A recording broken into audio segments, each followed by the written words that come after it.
Hello, good morning. Welcome to my morning news with Oludayo. It's a great privilege to be with you this morning. Always a great privilege to be able to say thank you to God for allowing us to see the breaking of a new day. Today, we continue in our business and career success series where I've been sharing insights on business.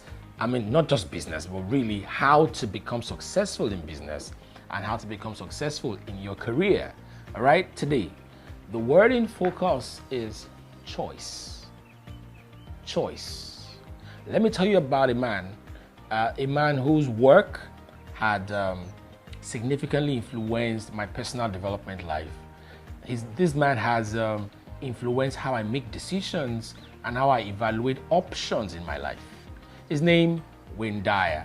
Sad to say he died at age 75, I think in 2011. Oludayo is one man who has written about 50 books in his lifetime. And he always said that we have many pathways to doing as many things that we wanted to do. Oludayo was one who never saw his father, but was vexed and offended at his father even in his death. But one day he rose and made a choice to forgive him. And since then, he lifted a whole mountaintop of burden on himself and became the renowned author that we all celebrate today. And it's on his story that I have this news for you to ponder upon. And here it is. You have unlimited options before you to excel at what you do. However, the path you'll take is dependent on the quality of your resources. Friends, you need things to hold on to on your journey to greatness. Make a choice for that which is top quality.